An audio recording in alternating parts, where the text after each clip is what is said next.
Hello everyone. तो लो जी, आ गया खेसारी लाल यादव जी और रवीना रंजन का एक बहुत ही बेहतरीन वीडियो सॉन्ग, जो कि फुल वीडियो सॉन्ग में रिलीज हो चुका है।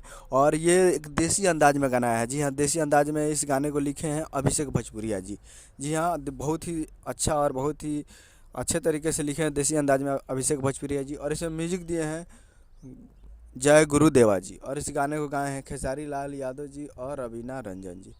और वीडियो में शायद खेसारी लाल यादव जी है और रवीना रंजन जी है, जो कि वीडियो में हीरोइन का नाम मेंशन नहीं किया गया। तो बहुत ही बेहतरीन सॉन्ग है, और हो सकता है कि नाम मेंशन नहीं किया गया हो। तो आप लोग कोई भी वीडियो में हो तो आप लोग देखिए और प्यार दीजिए। काफ़ी बेहतरीन सॉन्ग है। खेसारी लाल यादव जो वीडियो में है यही काफ़ी है। आप लोग जाइए और जाकर इस गाने को सुनिए और प्यार दीजिए। आज सुबह में इस गाने को रिलीज़ किया गया था और बहुत ही अच्छा रिस्पांस जा रहा है। और बहुत दिन के बाद फालतू इंटरटेनमेंट भोजपुरी यूट्यूब चैनल पे ये खेसारी लाल यादव जो गाना देखने को मिला है। तो थोड़ा स्लो है, लेकिन उतना भी स्लो नहीं है। लेकिन 6 लाख व्यूज़ हो चुका है 9 घंटे में। तो सुनिए और प्यार दीजिए और आगे बढ़ाइए और व्यूज़ लाइए। और तो यही है वीडियो था। करा वीडियो अच्छा चैनल को सब्सक्राइब कर बेल आइकन ताकि खेसारी लाल यादव जी गलत नहीं आता है। वीडियो अच्छा वीडियो के लाइक कीजिए। मिलते हैं अगले वीडियो में। जय हिंद, जय भोजपुरी।